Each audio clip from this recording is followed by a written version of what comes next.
The planet's puppet masters almost surely have a plan.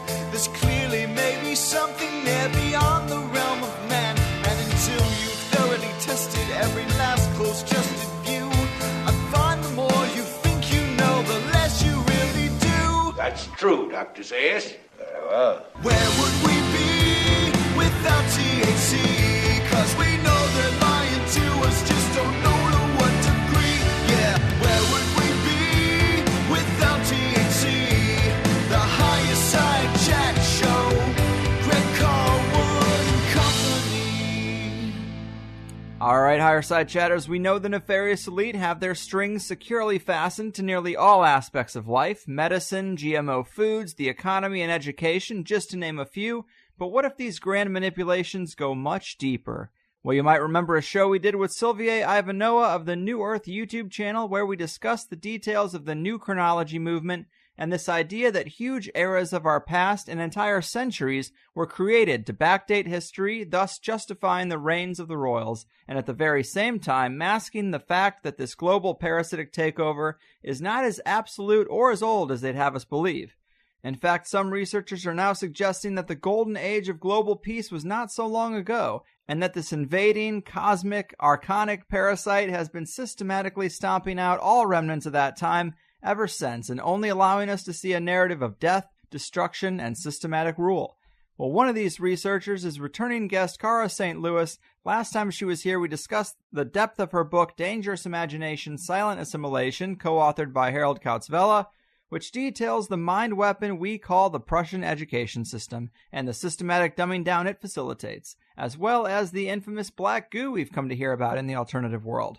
Well, one thing the Prussian anti-education system of control isn't shy about teaching is its official chronology, and as Cara looked deeper into the narrative of history and those who question it, she found more than enough meat on those bones and set off on her new venture, a series of episodic titles she calls the Workbook.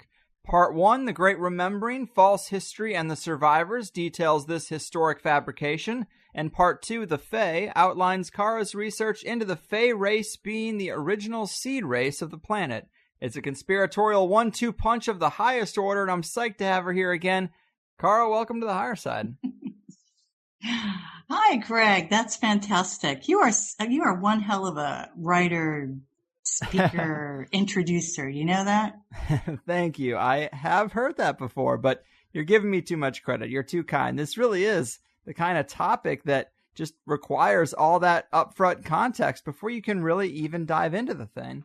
It does. That's the thing. It absolutely does. And first of all, let me just say, I know you have a bunch of questions and I'm really glad you do because that's great. But I want to say to the people out there that I actually used some of Greg's writing in episode 1 with his permission, of course. He did one heck of a job on introducing Sylvie Ivanowa's work on the Survivor series. And I was just blown away by how he introduced it, because it could be it's easy to get lost in the complexity of it if you're not very, very careful. And he did such a great job. I said, Greg, can I please start my book with your work? And he said, sure. So thank you, Greg. That was awesome. Thank you. Yeah, you are too kind. It's a real honor to be put into print. And I'm also really psyched to have another researcher who's really explored this new chronology thing. I mean, it seems to have quite a bit of merit to it, but we've only really been able to talk about it once before. And I don't want to assume everyone listening now has heard that show. So give us a little more context for this new chronology thing for the uninitiated. Oh, sure. First of all, let me tell you how I got started on it. I looked at Sylvie Ivanowa's work. I don't really believe in accidents, but I came across her work when she was putting out, I can't even remember the name of the fellow now, but there was a guy who'd used Google Earth to cover the globe and had found these enormous network of irrigation systems globally that couldn't possibly be roads. They couldn't possibly be natural. I mean, they were all very straight and the entire globe was crisscrossed with these things. And so she did a pretty good job of highlighting his work in that arena. And that's how I got started on her work. The reality is, as far as I can make out so far, Well, actually, I have two sources that I use for the most part. One is Sylvia, because she's done an enormous amount of work on this, and she's put all her work out on video. A YouTube site called New Earth, one word, Newearth. And she led me to this fellow in Russia. Anatoly Fomenko is his name. He is an astronomer and a mathematician of the highest order, and at this point works with hundreds of the same caliber scientists. He's also a world-class statistician, and he built his work taking apart what we call the chronology, which is just a history. A chronology, which most people, don't even realize exists, is the timeline, okay? It's the timeline. People know what a timeline is. And the timeline is used to mark a place in time, to mark historical events in time. And these historical events are often used to justify wars or dynasties or events that happen, to trace the trail of cause and effect on some event that has happened on the planet. And what has been found and has been coming out of Russia, thankfully, recently. I believe the original scientist who cottoned onto this was named Morozov, if I'm not mistaken. You know, Greg. Mm-hmm. And this was Fomenko's hint that something was terribly wrong. I think what he did was discover that there was something wrong with the astronomy that had to do with the moon's rotations, or the moon's cycle of rotations. And one of the ways that we keep track of what happens on the planet, and we feel like we're able to locate something in time and space, is because we have these predictable astronomical events like eclipses and like rotations of the moon and planetary movements and movements of constellations. They're predictable, okay? Right. And we will make note of something, what's in the sky, when a certain event happens, and write that down. Or we can verify when something happened by looking back in the astronomy and the cycles and saying, yeah, it probably was right around then, because right around then would have been when they would have seen, for example, this comet or this eclipse or those sorts of things. So we depend quite heavily on traditional astronomy. It is traditional astronomy, which is not, by the way, astrophysics. At that level, it's really just trigonometry. It's very predictable and it's very simple, and we really count on that, which, by the way, we'll get into this later. That's where the flat earthers come in. And so Morozov discovered that there was this big anomaly.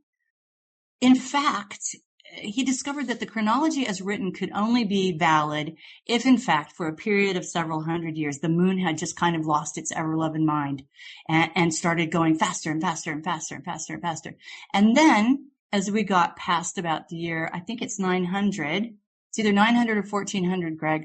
I think it's 900. As we got past that year, the moon settled down. Now, Greg, is it 900 or is it 1600 when Scaliger came on the scene? Somewhere around 1600 sounds about right.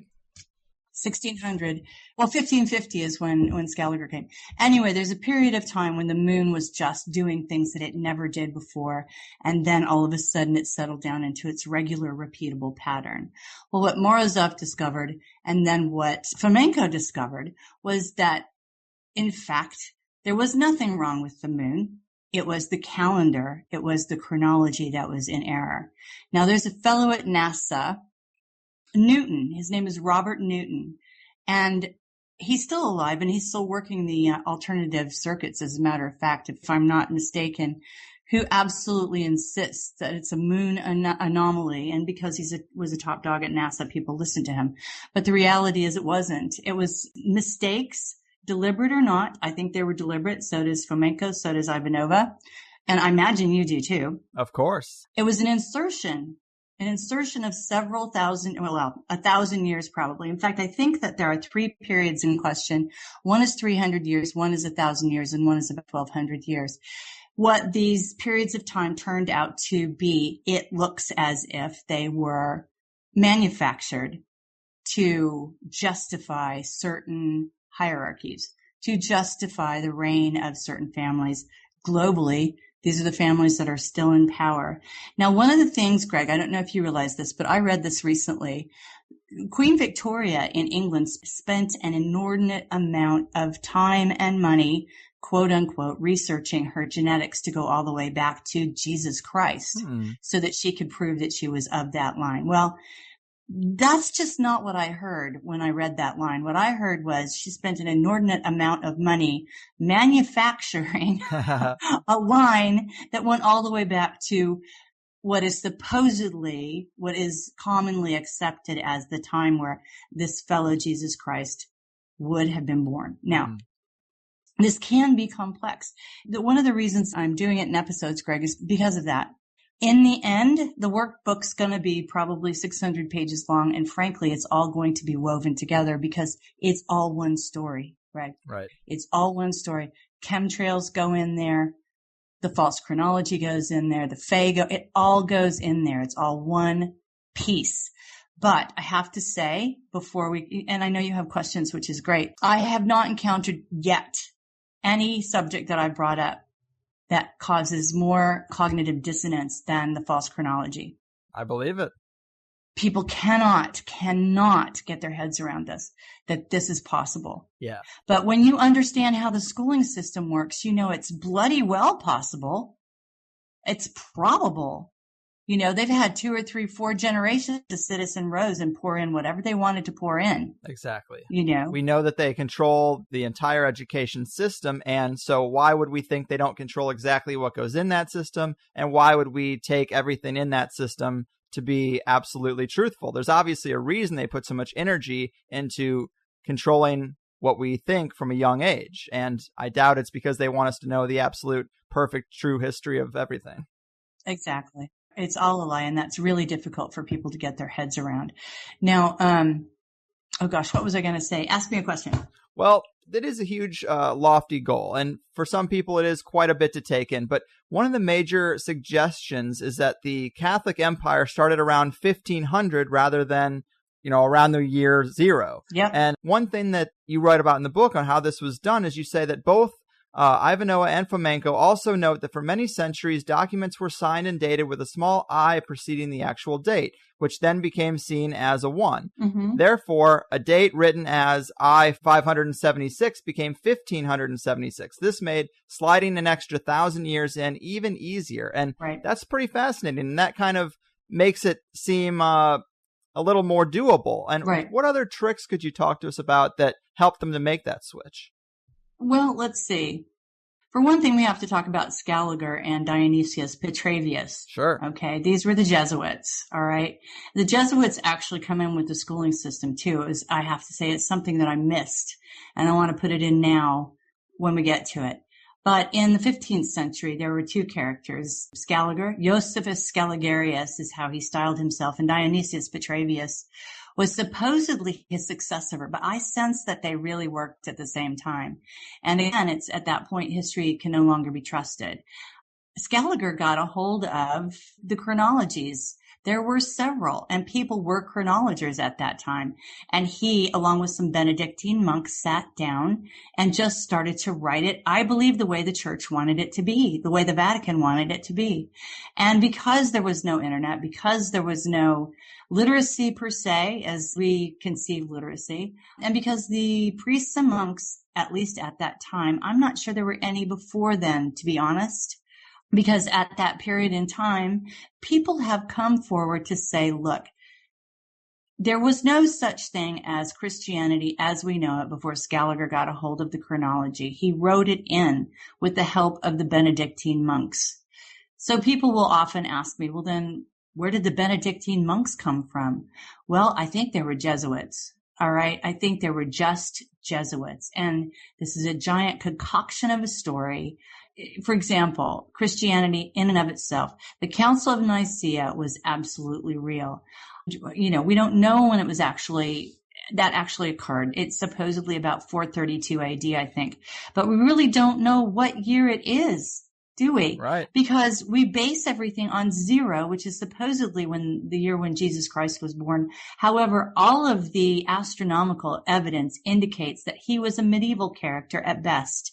If he existed, and he probably did, he was born in something like 1150, 1180, something like that. It's easy. It's very, very easy if you have a global population that's illiterate, or if you have a global population that's on the run all the time, which actually sort of goes to that Fey bit, and Ivanova's other contention that we're not that far away from the survivors of Atlantis, then it's easy to slip things into everyday thought, and your control factors, your control mechanisms are a church that's been invented by the Vatican. The Jesuits had gotten themselves deeply, deeply into all forms of education.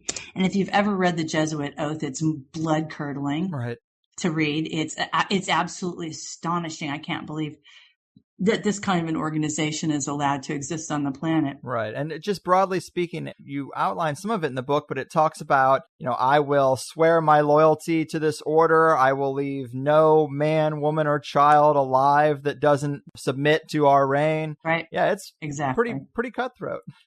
It's brutal. It's absolutely brutal. And of course, now we have a Jesuit Pope sitting on the throne. You can't call it anything but a throne, Greg, in the Vatican, right? Right. But the one thing I did want to say while we're kind of talking about the Jesuits, and this is something that we need to talk about a lot, whether they like it or not.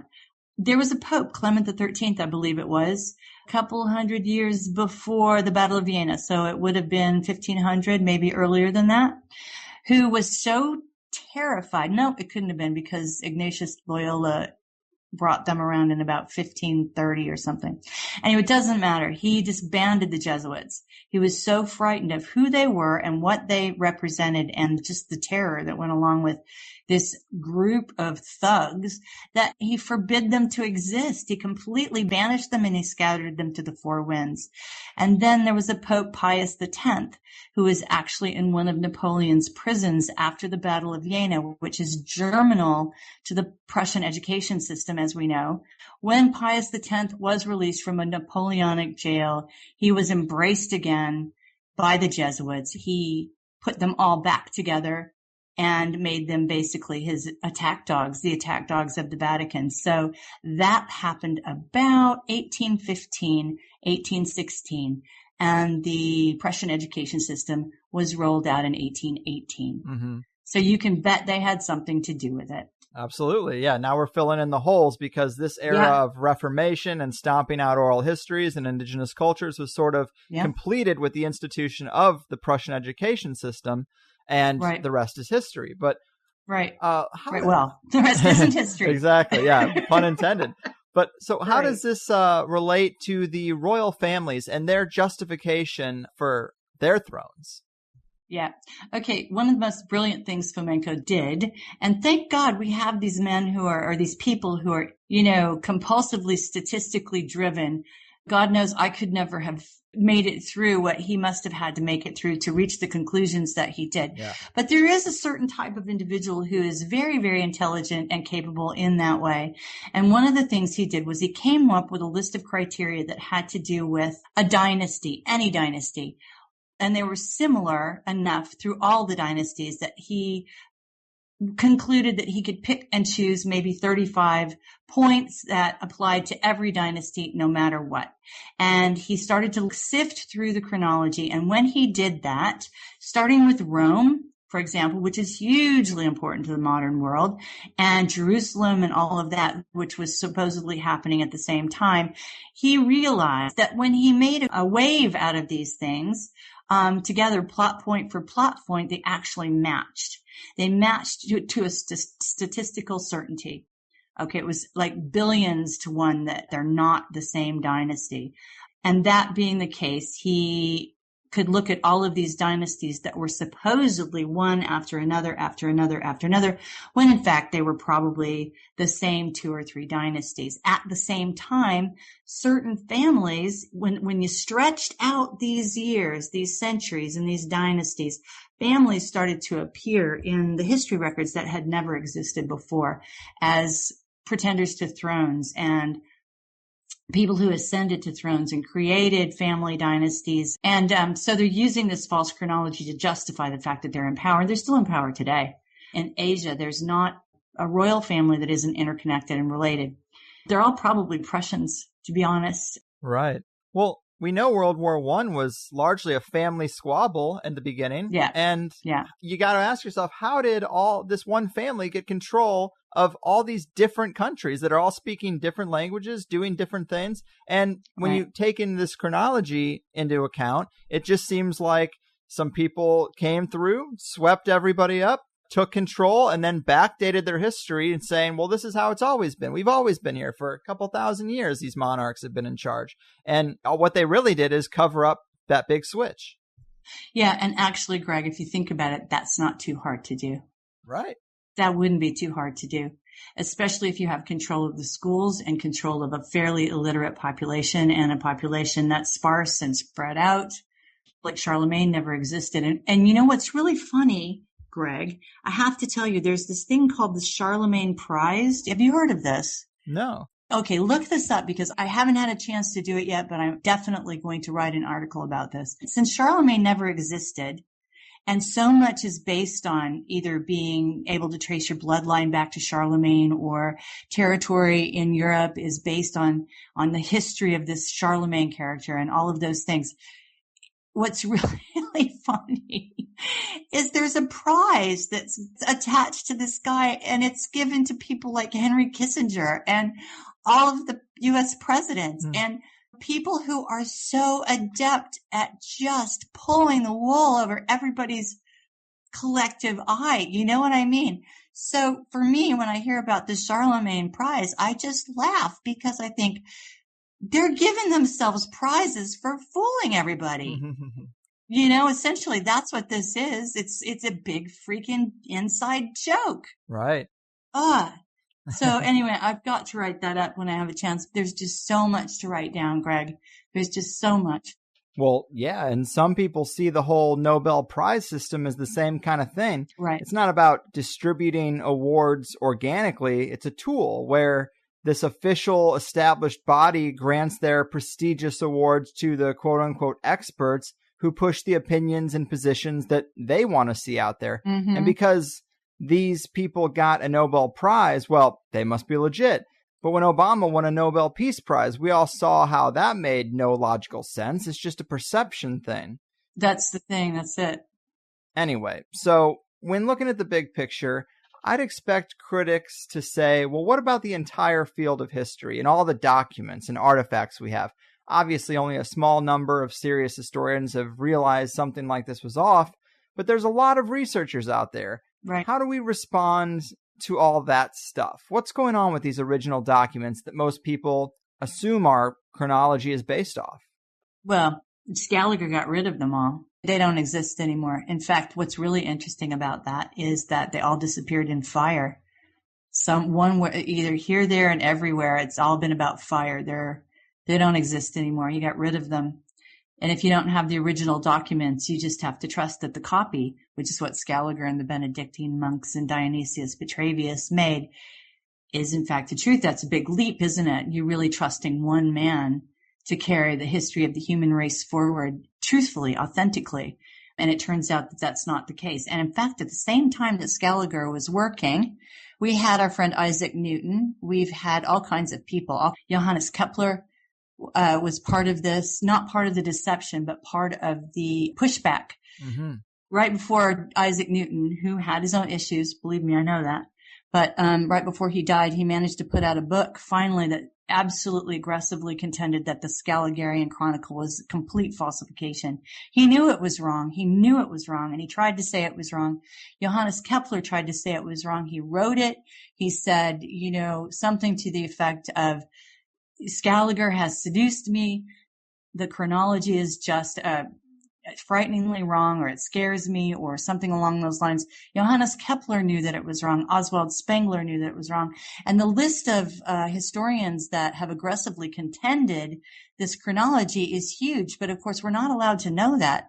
And I think one of the things people have to really understand, they really have to know this in the English-speaking world now, is that in non-English-speaking Europe, the chronology is being aggressively contested and has been for a very long time.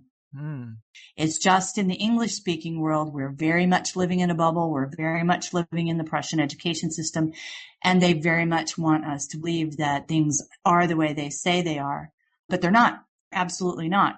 So bear in mind that people all the way back to Isaac Newton, who was a contemporary of Scaliger, have said this is wrong. This is absolutely not true. And there are no original documents to check, which is what makes astronomy so important, doesn't it? Right. That is the cosmic grandfather clock that doesn't change. But this Newton stuff, I was pretty impressed by this. You write that Newton said in the introduction of his book on the subject, quote, "They have made the antiquities of Greece 300 or 400 years older than the truth." I mean, that's pretty cut and dry. And then you go on to say that Newton did not amend things nearly as much as the later scholars. However, he moved most of the dates preceding Alexander the Great far closer to us than had been generally accepted. Some of the dates he analyzed pertain to Egypt, for example, shifting forward by 2,000 years. I mean, that's fascinating stuff. But if you're going to respect Isaac Newton's work and consider him one of the great minds of history, you've got to respect this new chronology stuff too, don't you? Yeah, you really do. Thank God this stuff is coming out of Russia now. You know, the guy's Fomenko has his own website, and I think he speaks English. Right. That's what Sylvie said. But I was just going to ask you really quickly, I've never heard him speak in English because I thought about getting him on the show. Have you heard him speak? I haven't, but I'll send him a note one of these days for sure. You know, recently I was in Vienna speaking at a conference on child abduction. Yes. Government sanctioned child abduction. I was an hour away from her and I thought, damn, if I could just get out of here and get like an hour from here. I think next time I go though, I'm going to see if I can get down there. She's putting out a tremendous amount of work. I completely respect her because I know what it's like to get out there and really put yourself on the line for all the nutbags that are going to start taking shots at you. But she has said to me and you and anybody else that she'll give an interview, but she won't give a Skype interview. So hopefully the next time I'm in Vienna, I'm going to shoot down there and meet her. I hope that would be great. Yeah. But no, I haven't heard him speak in English. And I will tell you something that's very, very, very important. Being a writer and putting work out that is very important to me and watching it go from books to Skype and all of that kind of thing. And also, you know, in Australia and New Zealand, it's only available in Skype and things like that, which just really worries me. If you want to delve into this very deeply, you can buy the man's work. Every volume is like 500 pages long. Yeah. Okay. This little book that I put together to try to help everybody understand what's actually going on at a very simple level was the result of piling through 2,000 pages of Fomenko's work and about 42 videos of Ivanova's work. So you can take that and then have a look at it and decide whether or not, but I'll tell you what's really worth it though. I own those 4 books and then there are several more that are only available on Skype and that worries, I mean, not Skype, Kindle. That's what I'm trying to say. Kindle. I always do that. It's Kindle, not Skype. It's Kindle. Anyway, they're only available on Kindle and that worries me a lot. So I've got all 4 of his volumes and I will try to find the actual written work for the rest of them and I will keep it and I will keep it safe. This is a very volatile subject. It's a very, very volatile subject. Now, what they have working for them is that it does create a tremendous amount of cognitive dissonance. But when people are ready to hear it, they're ready to hear it. They really are. And I want to mention, it's coming into my mind right now.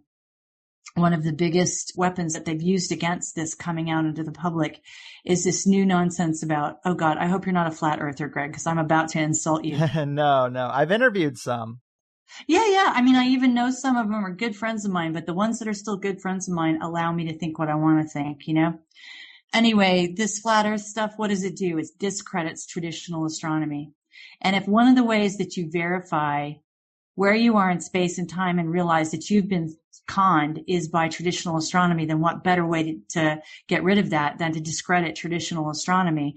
And it also brings our world down from 3, 4, 5D, where we're supposed to be headed, straight back down to 2D. And if you're used to looking at a screen in the palm of your hand, then going right back down to 2D is not a big deal. You know, that's nice and flat. So as far as I'm concerned, this flat earth stuff is a weapon to use against traditional astronomy, which isn't that hard. You know what I mean? And this is how we validate historical facts. And this is how we bust these, I call it the real Game of Thrones, Greg. This is the real Game of Thrones, you know? Yeah. And, it's how we bust it wide open. It's one of the ways we bust it wide open anyway. Sure. Yeah, I appreciate that perspective. Definitely. I consider myself earth shape agnostic. The flat earthers, they they bring up some interesting points, but I cannot go that far. I like the data that they bring up, but I come to a different conclusion. I don't think it relates to the flat earth as much as other manipulations that have been going on. Right. Well, I can't even listen to it that much because of my belief in Fomenko's work. Right. Do you know what I mean? I do. So I want to ask you about who Sylvie calls the survivors, the keepers of the peace before this big invasion. Many researchers have talked about a culture that went out and spread knowledge to the indigenous people, and many of the indigenous people of the world have oral traditions and stories about being taught things by peaceful travelers. That's what kind of spawned the ancient aliens thing. But maybe instead of aliens, they were the original race, I guess, that was wiped out by these parasites. What can you tell us about this section of the story before the new chronology actually got put in place? Yeah, and that's one of the things that the chronology is meant to hide, I'm convinced. I mean, this whole thing goes back to chemtrails and all of the ways that they're trying to divorce us from our perception and from cognition and all of those sorts of things. This is really a subject that's very dear to my heart. Sylvia talked about the survivors of Atlantis being really only a couple of centuries behind in terms of our history, being very, very near to us. And she makes a very compelling case just on the face of that by pointing out globally, example after example after example of building structure or a cultural remnant or, some sort of evidence. We all know that we go through these archaeological classes or anthropological classes or historical classes, and there are giant sections of such learning of these academics where people just have to throw up their hands and say, gosh, I have absolutely no idea where that came from. We just don't know where that came from. Or they try to attribute a certain monument or a certain structure or some such to a people in a period of time who were not capable of constructing such based on the line of history that we're actually given. If in fact we believe what they say to us about what people were capable of at a certain amount of time, then they could not have constructed a building or a temple or a piece of art or those sorts of things that are all over the globe. What Ivanowa is suggesting, and I think she's right, is that in fact these were built by survivors of, well, she's calling it Atlantis, and I think that she's probably right. This is a name that we give the last great advanced civilization. See, the question, Greg, for me is that how do we all know about, we all know about Atlantis in our sort of conscious collective. It's there kind of for all of us to know about. No one ever really argues anymore as to whether or not it actually existed. I don't hear that. What I hear is, when was it? Where was it? Mm-hmm. I think we all agree that it actually existed. So being fascinated by what she was saying there, because that is absolutely fascinating, and she does make a compelling case, I started to look into some other aspects of what that could be. Simultaneously, I started to self-identify as very closely with the Fae and didn't know what that really meant or why that anyone would care about that except for me. And to a certain extent, that's true now. It's really only a personal revelation for myself, but it led me to look into some things a little bit more deeply, and then information started to come to me because of all of those cosmic tumblers kind of coming together. And what I discovered was I was going back to a couple of battles. There was the Battle of the Boyne, which is a ritualistic Masonic battle between James II and William of Orange, I believe, in Ireland, where Britain was handed over to William. And the Boyne River was very sacred. It's also very cosmic. And it was a ritual battle that many people have written. It was actually a reenactment of a seed race or an invasion coming from the stars. Okay, so I chewed on that for a while. And then I got to the Battle of Moytura. The Battle of Moytura happened much, much, much earlier than that in Sligo in Ireland. And my research in the second episode demonstrates that, in fact, there were races converging on the island of Ireland that were probably, for lack of a better way to put it, the bad fairies and the good fairies. These are Atlanteans, these are Lemurians, these are Starseeders. Now, The other thing that I came across was a researcher in Germany called Gerhard Landmann. Mm-hmm. Gerhard Landmann came to my attention through my husband, who's German and is a tireless researcher. And God bless him, he brings me all kinds of great stuff. The Germans are doing fine work, by the way. They're doing tremendous work. And I'm just extremely fortunate that I have access to it.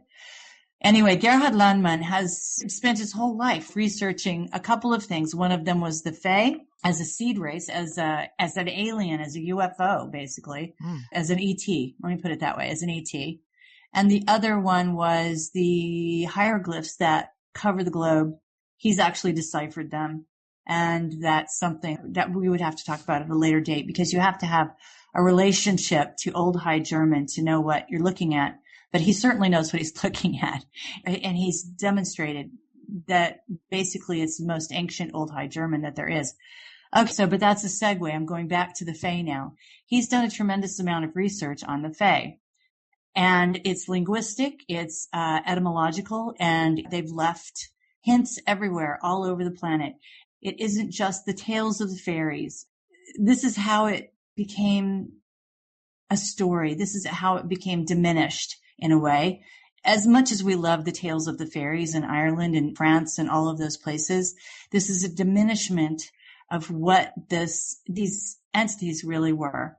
Now, I will tell you that he has located, and you'll have to look at the evidence in the book, I suppose, but he has located the original planet. And the original planet is in Ursa Major, which is not part of the Great Dipper. It's in front of the Great Dipper, which most people don't know. I'm sorry, it's the other way around. Great Dipper's in front of Ursa Major. Anyway, it's part of the Great Dipper. It's the lower left-hand corner of the actual cup of the Dipper. And it's called Phecda, Phecda. One of the things that the Great Dipper does, which for me sealed the whole thing in terms of metaphorical evidence and real evidence, is that as it circumnavigates the pole, or at least as it appears to circumnavigate the pole, it creates a swastika. And that's yearly, that's annually. Now, Greg. We know that's an ancient symbol. Our planet's covered with them. Mm-hmm. Our planet is covered with them. And it used to be the most positive symbol one of the most positive symbols we knew. It was only in the 20th century that it became a negative symbol. Mm-hmm. So the fact that the planet is covered with these, the fact that the Great Dipper circumnavigates the pole like that, and the fact the Fae have been traced back to that particular planet, for me, this was heavy evidence that we should be having a look at this. And at that point, I really started looking into the etymological and language evidence that they've left all over the planet. And I started looking into oral histories, not written histories. We can't trust the written histories, but the oral histories, which lead us back to Lemurian ages and Atlantean ages, and talk about even pre-Lemurian entities that came to tutor the Lemurians. All right. The Battle of Moytura can be seen, recounted in a bardic fashion by a fellow called Robin Williamson on YouTube. He did it at Megalithomania in 2009, which is where I first heard the story told. People have been coming to me, Greg, with evidence. People have been knocking on my door and looking for me once they realized that I was investigating this, and then handing me books and handing me maps and handing me stories and handing me evidence that the Fae exist in a different way. Now, I will tell you that I believe the Fae exist on two levels. The Fae have been an extraterrestrial race and may still be an extraterrestrial race, but they also exist intradimensionally. When they first arrived on this planet, they were here for a very, very long time until they basically decided to join with the planet. The closest oral and visual and written description that we have as to what actually happened to those particular Fae is in the Lord of the Rings trilogy. It is when the elves go into the west and they diminish. In the case of the Fae, they have become married to, for lack of a better word, at one with the planet. Now, what I've learned recently is that the planet where the Dracos come from is not too far from Phecda. And Dracos and Fae are diametrically opposed entities. And This is not a good thing for the Dracos, I think. but they tend to not want to be in the same room. And once I self-identified as Fae and really started going for that, anybody who self-identifies as a Draco would refuse to be on the same panel with me, would refuse to be in the same room with me. You know what I'm saying? Yeah. It just became extremely evident that they didn't want to be anywhere near me. It's interesting. So let me ask you a question. Let me backtrack a little bit to the swastika and get a little bit weird here. But we know that the Nazis, of course, chose that for their major symbol. Do you think there could be any connection or reasoning for that? Is it possible that the Nazis were trying to restore some kind of Fae bloodline? I mean, they talk about blonde hair, blue eyes, which is a lot of what Nordic people who experience ET abductions with a Nordic presence. That's how they're described. It seems like there might be some connection here. Well, it could be. And actually, I've not ever had anybody put it to me in quite that way. But actually, you're probably onto something there. You know, I'm married to a German who was just post-World War II, and parents were, I mean, he's very, very deeply connected to that entire story and untangling that story. And the whole thing with World War II is such a mess. It's such a mess in terms of what we know, what we understand, who was on whose side. There's certainly no doubt that the part of Himmler, I think, was the head of the esoteric or the occult faction of Hitler's regime. There's no doubt that they were up to something along those lines, right? Mm-hmm. And I will maintain as well. See, here we can get back to Ivanova a little bit. She talks about the survivors of Atlantis being hunted and chased globally. Yes. There, in fact, I'm sure of it. There is a good and a bad here. There is I keep saying good fairy and bad fairy because I don't have any other way to put it quite yet, but there's a negative and there's a positive. And I think I'm going to be able to find that and somewhere around the Battle of Moytura, because I believe that particular tale talks about the Femora who came from either under the sea or across the sea to Ireland. And there they met the Firbolg, who were already there.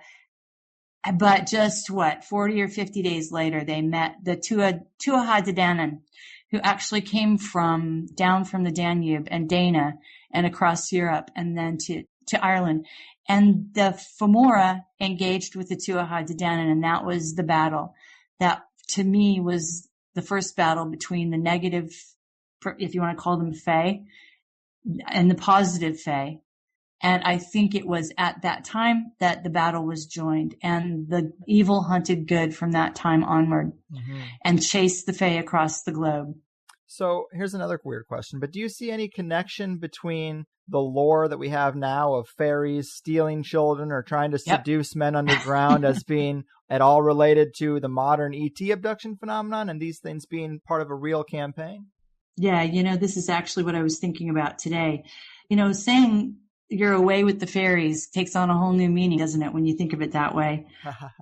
The reality, I think, is that if they were a seed race, then abducting their children, think about that. If they're a seed race, the lore is that they abduct children, then abducting human beings sort of fits into that, doesn't it?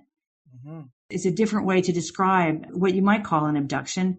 I'm not even really sure what that's about or why, but it's one of those things that leads me to believe that they still exist on the planet as well. So I could also postulate, Greg, that the bad fairies are still on the planet and come from the planet, and the good fairies have married themselves to Sophia and are in fact at one with the earth. But I have to say to you right now that they are coming to a consciousness that they're returning to a consciousness that they have not experienced in a very long time.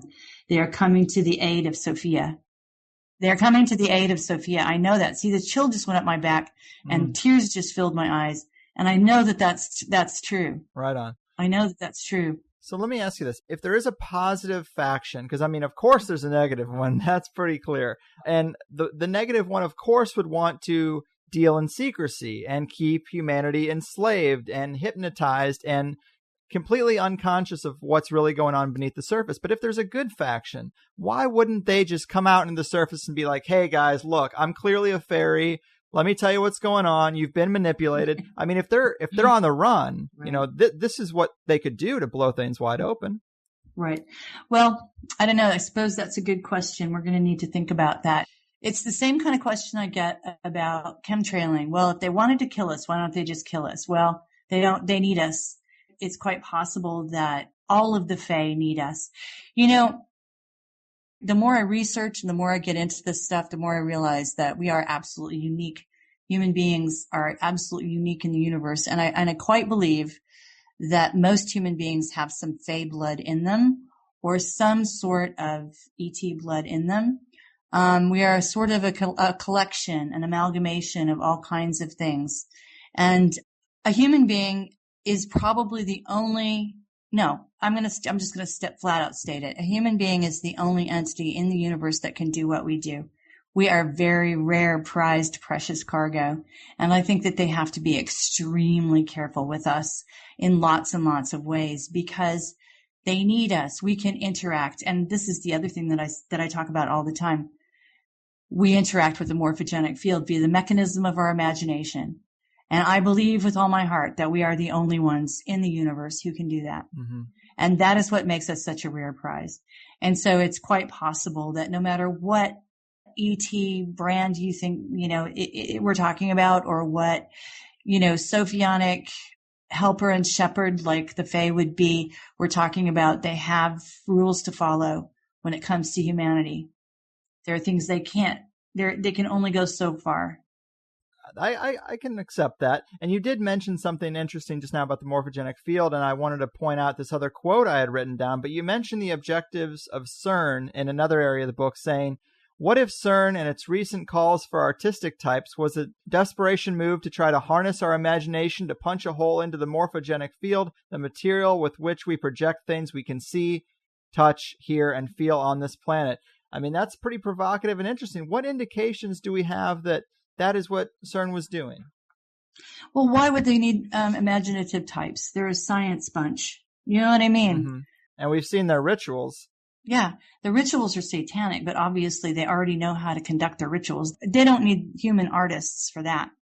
What do they need the arts for? What do they need human beings who are great artists or tapped into the artistic world for, if not to try to take that apart in a truly AI fashion? I mean, it's just the signature of AI is just getting ridiculously and ludicrously evident all over the place, but you take something as scientific and artificially intelligently driven as something like CERN and then ask for the world's artists who want to volunteer to be part of it.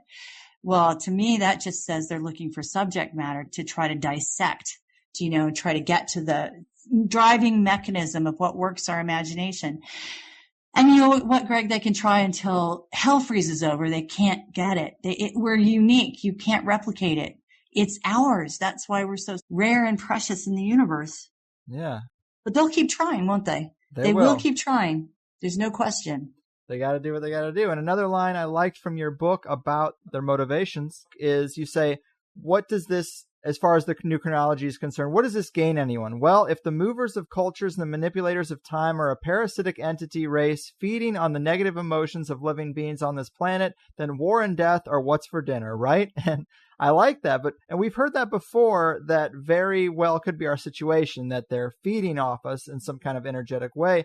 Is there anything more you could say about the motives of these parasites? Well, I don't know that they actually have discernible motives other than hunger. There's nothing to say that anything drives them other than that kind of a base instinct kind of thing. Physiological instinct, yeah. Like a shark's gonna shark. Like a shark's gonna chase a fish, I mean, that's what it's about. You know what? Interestingly enough, when you ask me that question, it kind of takes us to chemtrails. Are you surprised? No. It does, though. It does. Because, Harold and I have both said that we are biophotonic entities and that we exist. We surely exist and we purely exist when we're operating properly on biophotonic energy, and that we derive that from the sun. And that's where our energy comes from. And so the gap between us and the sun actually diminishes our energy, our positive energy, our energy that isn't negative, our energy that isn't fearful, our energy that isn't adrenalized, and all of those sorts of things. So if we have no energy we have reduced and diminished energy from the sun, from where we're supposed to be getting it, just leaves more room for negative energy that they generate by creating an atmosphere of fear and terror constantly. Right. It's one of the things I talked about in Vienna. And that was a really interesting conference, Greg, because people were coming in. They brought me in and they brought Henning Witte in. I'm not sure if you know who that is. I don't. Well, he's a German, but he lives in Sweden, and he identifies himself as a Swede, really. And he was an attorney that was hired by some shipping companies to investigate the sinking of a ferry in a lake or in the channel between Germany and Scandinavia. Anyway, there were weapons on board that ferry that weren't supposed to be on board that ferry. And so he discovered that. And so he started to make that public, and then they basically ruined him. You know what I mean? He wasn't really supposed to discover that. So now he's on to other things. Anyway, so he was talking about mind control and transhumanism and things like this at the same event. And it was really interesting because they brought in a couple of people who have had children taken away from them by the authorities to make these speeches about the Jugendamt, which is what they call social services in Austria and Germany, and how easy it is for them to come in and take your children. Does this sound familiar? I mean, this is going on all over the world, right? And one of the things it's just not happening fast enough that they're getting our children's energy, or turning our children, or turning the world, into this terror-filled place. So they're snatching our children from us and really escalating the terror-filled nature of how we exist. Anyway, it was really interesting because the woman who organized this brought a couple of people in to talk about that as experiencers. And then somehow I and poor Henning had to take our stuff and make them understand how what we were bringing fit to that. So it was really one of the things I talked about was the terror that they build in the population constantly, and they keep us this fever pitch constantly because they feed on that, the negative energies. And so the question is, for example, is there ever going to be World War III? No, because they really want to keep us on the precipice. That's where the payoff is, keeping us on the precipice in fear and wondering where the next shoe is going to drop. There was a sociological experiment. This goes way back to Dangerous Imagination, Greg, but there's a sociological experiment where this guy was introducing electric shocks in subjects at a university.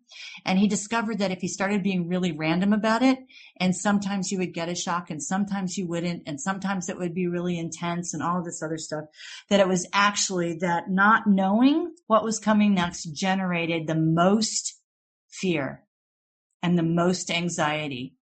It wasn't getting shocked. It was not knowing. That's where they keep the world in a perpetual state of high anxiety, just on the verge of. And this is what they feed off of. This is, we call it the parasite. Ivanova calls it the parasite. I used to call it the predator, but the predator kind of indicates a sense of intelligence that I actually wonder if it's really there. Do you know? Or is it just a parasite? Or is it both? A predator parasite? Yeah, there's definitely something there. People usually say archons, too, as a popular term.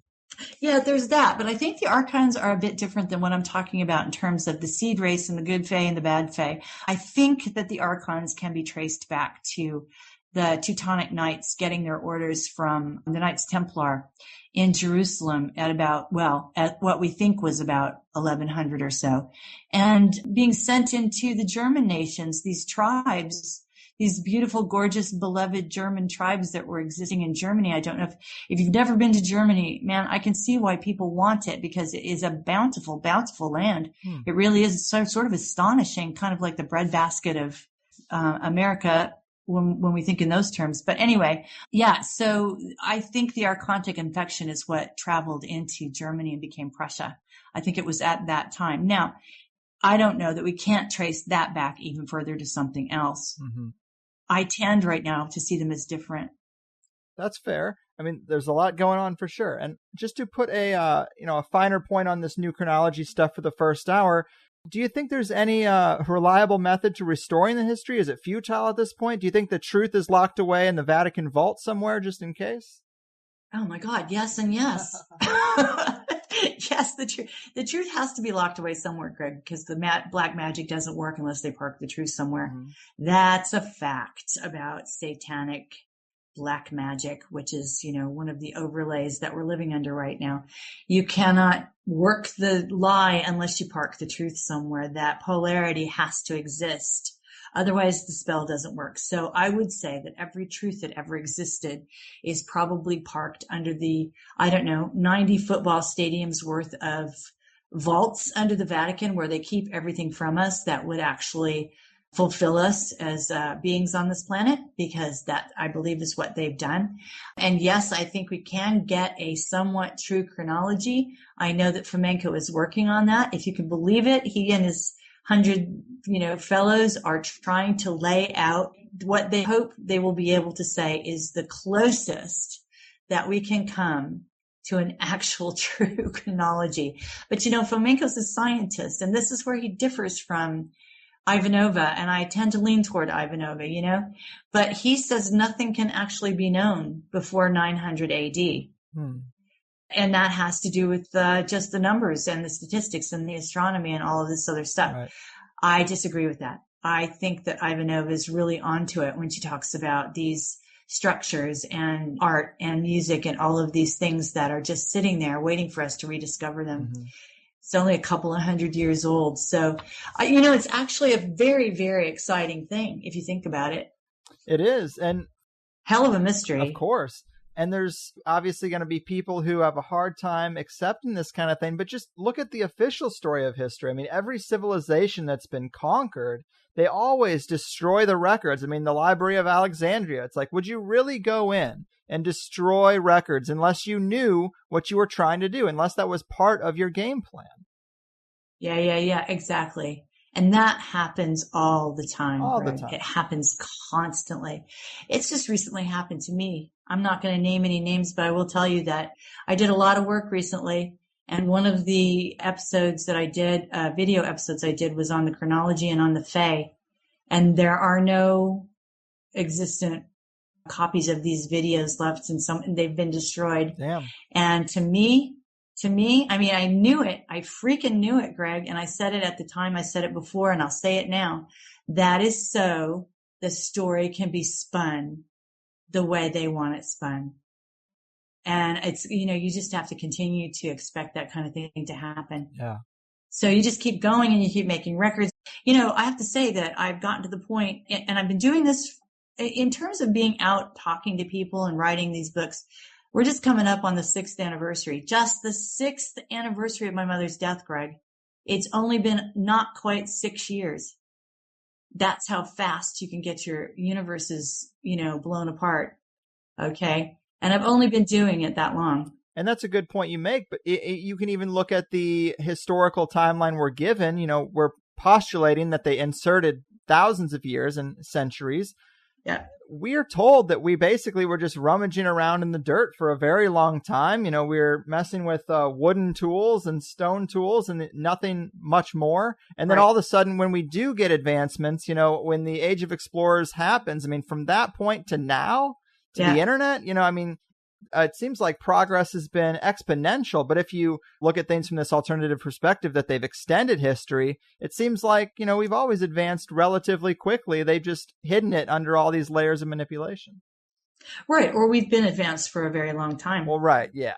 And they've convinced us that we weren't. We were stupid. We were apes and all that stuff, Convenient for the overlords to tell us that. Very convenient for them.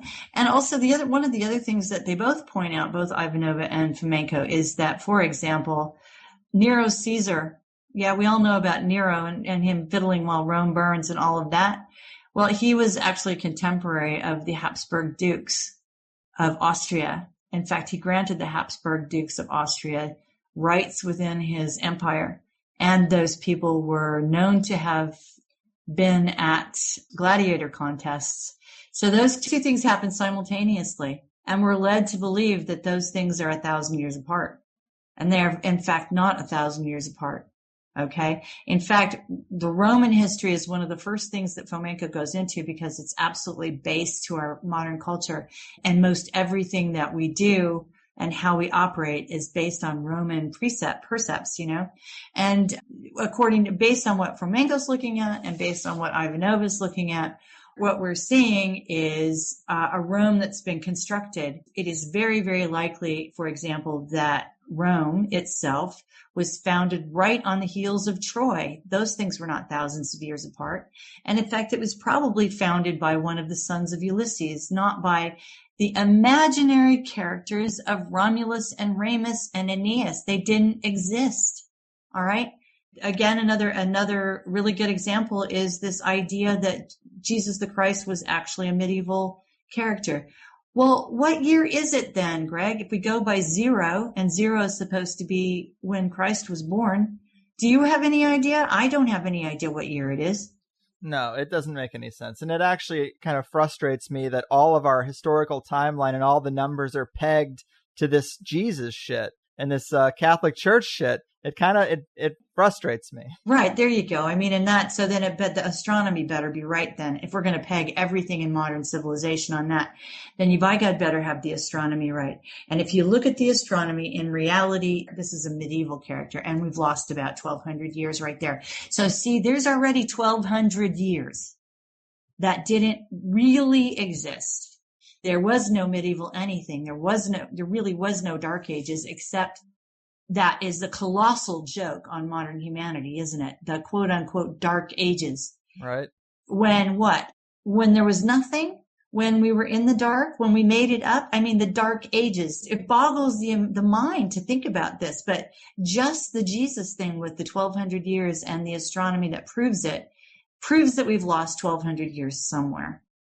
Yeah, it's just such a shame that more researchers and historians don't discover that something is wrong when they try to seek out primary sources or notice that the timeline's skewed. It's a real shame. I know we're kind of winding down here, but inquiring minds are going to want to know what has happened with Harold since we last spoke. Has there been any communication or have you seen anything interesting happen? Yeah, actually, I can catch you up on that. I couldn't have previously, but I've got to tell you this, Greg, because 2 months ago, when I was talking to Miles Johnston, when I was doing the basis stuff, I said, look, I've got really interesting stuff coming out now, and how long could it possibly be before old Harold pops up again? And by God, right on cue, there he was. So he's been coming back to the stage covered in, emotional and esoteric bandages because, of course, he's been working on himself for the last 9 months. And, it's all very dramatic. And so he is back, and he's back because he's very AI. He's very Draco, and they really can't create anything. They can only copy. They can only steal. They can only absorb and move forward. And a couple of things did happen. First of all, about a week ago, I got an email from him out of the blue after 9 months. And the way I read it, I think my husband would differ a little bit, but the way I read it was that he was actually willing to forgive me.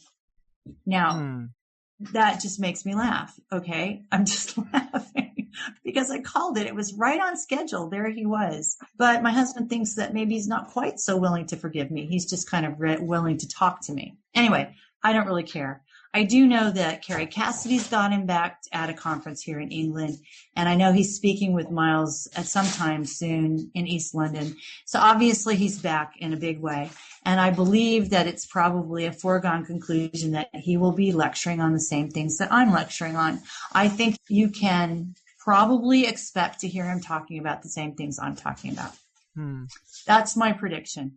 Right. It seems like he's not talking about the alien black goo quite as much. And that was really what kind of put him on the map with the Morgellons thing and this big story that people were super interested in and people kind of resonated with. And then it just changed to, don't worry about any of that. There's some beings that I'm in communication with and they're coming in to save the day. Yeah, so I really don't know. It seems to line up with whatever I'm working on. You wouldn't know who the guy was had he not translated the sun thief, and the sun thief was chemtrailing and all of that. Mm-hmm. So he seems to be sort of walking in lockstep with what I'm doing. Maybe I'm all wet. Maybe he's going to prove me wrong. Maybe he's got something else going on, but I actually doubt it. Well, in terms of the truth of that story, I mean, has there been any revelations or further understanding of the alien black goo situation? Not that I'm aware of at all. The last I know about it has to do with what Harold was bringing, but Harold was really just sort of adding on to what David Griffin, that's it. My husband's whispering at me. David Griffin. David Griffin. You remember David Griffin? He had a lot to say about black goo. And there was some evidence of the black goo in the sun thief, which I really didn't know was there until I looked for it. This was Harold's purview, the black goo. And even Miles isn't talking about black goo so much. Mm-hmm. So I don't know what's happening with it. Interesting. I'd love to know. I don't talk about it. I'm not, this is not my end of science. You know what I mean? Of course. I do the social engineering stuff. So, mm-hmm. Which is an important piece of the puzzle as well. Well, Cara, this has been quite the wild ride. I do appreciate you being here. Yeah. Well, yes, this is really turning into one of my most trusted shows. I'll tell you that right now. Good to hear. Thank you. I love coming on here because I feel like I'm not going to get sideswiped when I do. No, yeah. I try to leave it pretty open. Yep. But yeah, I guess, is there anything else on the horizon you want to mention, or maybe tell people where they can get these books? Yeah. Okay. Well, Amazon.com. You can get everything on Amazon. Please do enlighten yourself and help support my work. Okay. That's number one. Number two, shortly we'll be in Australia doing a chemtrails lecture in Melbourne. And then I'm going to finally roll out this Fae lecture officially in Byron Bay. And I've actually had George Kavasilis contact me, and I'm extremely excited to meet up with him because I think he's got a lot to say while I'm down there. And let's see, is there anything? Oh, yeah, Maria Wheatley and I are trying to put together a tour into Ireland. But this is another sticky wicket, Greg, because I love Maria and she has no problems with anything that I'm bringing. But anybody who's doing work on anything druidic or Fae-like or megalithic, particularly in Ireland, is very territorial about the Fae and what they believe about it. So that gets to be a bit dicey too, but I don't care. We're going to Ireland probably in October. Nice. That's what's on the agenda right now. Yeah. Very cool. Well, always a pleasure. Let's do this again in the future. All right. Yeah. Now, Greg, did you just get married? I got engaged. Same thing. You got engaged. That's what it was. Well, congratulations, man. Thank you. Thank you. Ain't love grand? It is. It is. Great. Okay. Well, Greg, let's do it again really soon. Okay. Cool. Will do. All right. Take care out there. All right. Best. Bye. All right. The Return of Cara St. Louis. How about that? I really liked her book with Harold, and the first show we did was really the best breakdown we had of John Taylor Gatto's work and the history of the Prussian education system up until David Rodriguez, and now she's on the new chronology movement. Of course, I love that. I don't think her recall was quite as good this second time around, which I know makes it hard for a listener at times, but the material is also a lot newer and denser. It gets real confusing because you have to have both the mainstream and the alternative timelines and dates and names down to a T to present it with the most clarity. And then to bring in the Fae, that's interesting. I really just don't know enough about the Fae, especially as a seed race or a human bloodline. So few people discuss them in this type of context. And I think that, of course, is the point of why she's on this track. I mean, it's underexposed, underrepresented in the alternative arena. So big thanks to her for tackling it and coming on to talk about it, because so few people can. And everyone says that they think Anatoly Fomenko speaks English, but I have found zero evidence to support that. No audio or video interviews, which I kind of need to hear before I ask him to come on an audio show.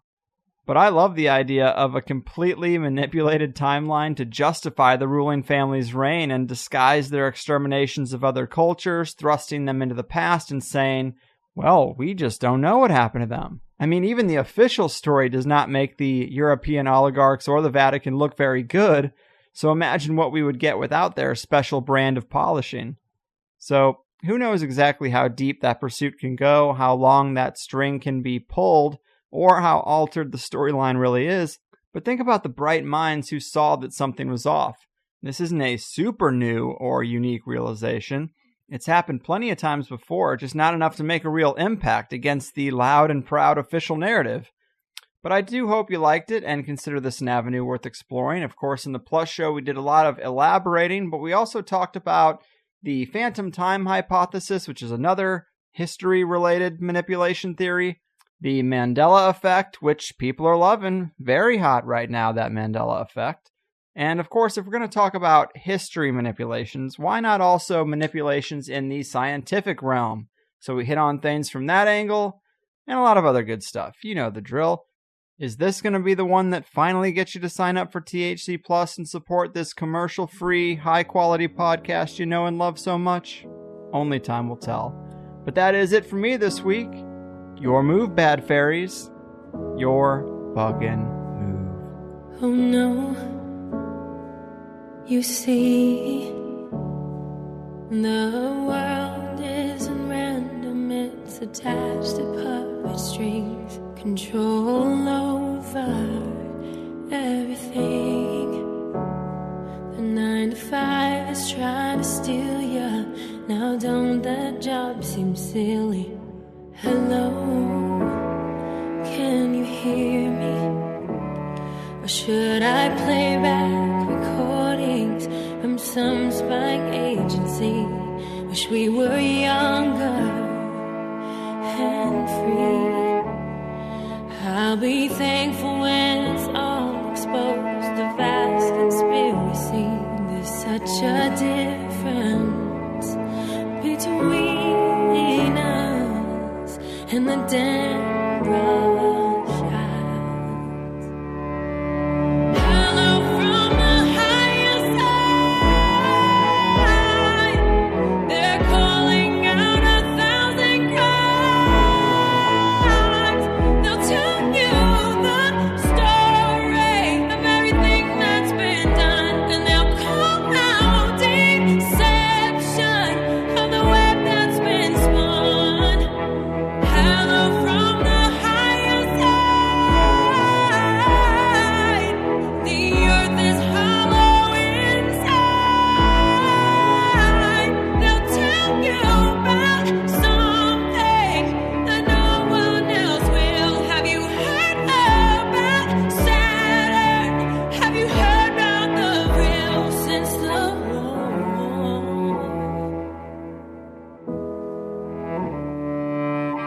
Oh no, they're cartoons.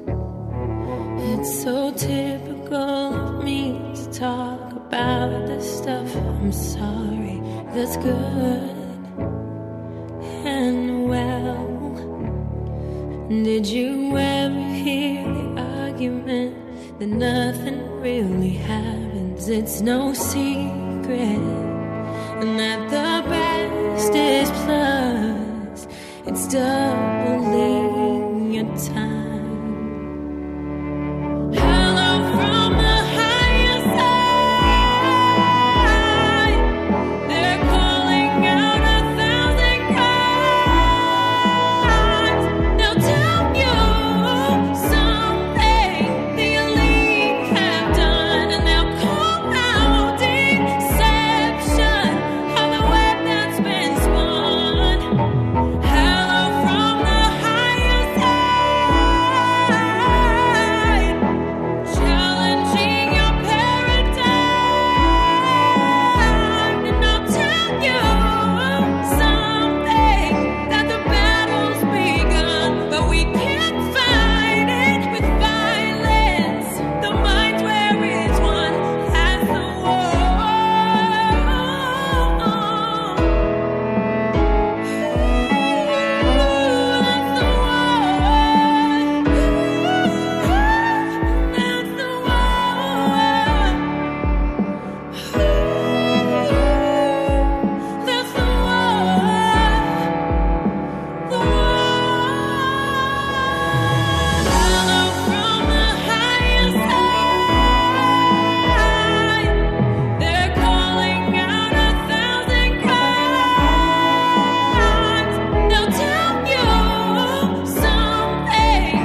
Hey guys, thanks for listening to the first hour of the Higherside Chats podcast with me, Greg Carlwood. If you don't know, there is a second hour to all the episodes we do around here. Generally, we're able to get a lot deeper into the topics and ideas that a guest is about, so if you enjoyed what you've heard from THC for free, consider signing up at the HighersideChatsPlus.com to get the second hour of the 5 shows I put together each month. I never really wanted to be a paid subscriber podcast, but I really hate the idea of spending airtime promoting some product that's completely unrelated and telling you the best way to support the show is to buy an audiobook or new underwear by mail or something crazy like that. So instead, if you like the show, double your time with it for $5 a month and let's cut out all the other shit. It's half the price of a movie ticket and you get at least an extra 5 hours of show a month. Collectively, it keeps us stable, and it frees me from wasting your time with anything but the show you came to listen to. It's really the only way for an independent, one-man show to make it, and I do what I can so that it's worth your while. Since we started this, I've always tried to use the subscriptions to improve the podcast and make sign-ups more advantageous. It started with just a second hour for the main show, but now we've got a nice forum going where people can get deeper in conversation about the episodes with other listeners, submit a candidate in the guest request thread, or share their own personal projects to get out of the soul-crushing 9-to-5 cog-in-the-wheel life on the entrepreneurs thread. The forum and the plus comments are always the first places I try to go for listener engagement, but it does get harder as the show gets more popular. Because of that, there's also a direct messaging feature that you can use to reach me through the plus site also. But beyond the forum, if you like any of the music I've used for THC, most of it I've hired artists to make, and I provide it all as free downloads to Plus members too. So if you like a particular song you've heard close the show out recently, come get the MP3. I should also mention that if you don't like the idea of paying $5 recurring every month, I get that. You can buy 3 months, 6 months, or a year up front and just be done with it. I have plenty of listeners who send checks and money orders to the P.O. Box too. I try to make it as easy for people as I can, and you can read more about it on the sign-up page. Also, be sure to check out the FAQ help page on the Plus site if you have any questions or concerns about how to listen to a password-protected show on your devices. I've highlighted a lot of great solutions, and one of those would be the iPhone app that just recently hit the Apple App Store. A super kind and talented listener made it for us, and you can use it to stream or download either the free or the Plus show. If you're on Android, I'd use Pocket Casts or Podcast Addict and subscribe to the feed manually that way. I also try to throw in occasional bonus shows or Q&A shows, and I've got a few other weird ideas I might get to try out soon, but I give you all I can for $5, and I hope you'll at least give it a shot if you've listened to a few free shows and you find them unique or valuable. I know there's a lot of podcasts out there, and I'm just one of them. But if you have any questions, concerns, or comments about any of this, please get in touch with us at the Higherside Chats team at gmail.com. I also wanted to plug the Higherside newsletter I'm going to be putting out, totally free for anyone who wants to sign up at the main internet website for the show, thehighersidechats.com. You can also get on that email list through the Higherside Chats Facebook page. There's a button there as well. But the reason I'm doing this is because I get tons and tons of emails after a show goes up asking me about how I feel about a particular guest or topic, and the wrap-up isn't always the best place to do that, especially if I have anything negative to say. Sometimes the dust needs to settle. Sometimes I need to hear feedback from you guys first. There are a lot of factors, but I usually have something to communicate to you, and I just don't get to do it. So on the first of the month, I plan to send out a little newsletter with my thoughts about the 5 shows the previous month, and talk to you about anything else that's on my mind or that's going on. And what's probably most enticing is that I'm going to give you some insight into at least one guest I have coming up in the month, which people have been begging for some posted schedule for a long time. I personally think I'd like the surprise. But sign up for the Higherside newsletter. It's free. It comes out on the first of the month, and I won't waste your time with any other emails. And that's it. I appreciate you listening. I try to give alternative ideas and guests a fair shake on a high-quality podcast, expose some deep-level conspiracies without the yelling, and I hope to offer some inspiration that even though the system relentlessly suggests you should follow their blueprint to mediocrity, you can do your own thing and live a much happier life despite all the negativity in the world. So go ahead and treat yourself. Isn't it about time?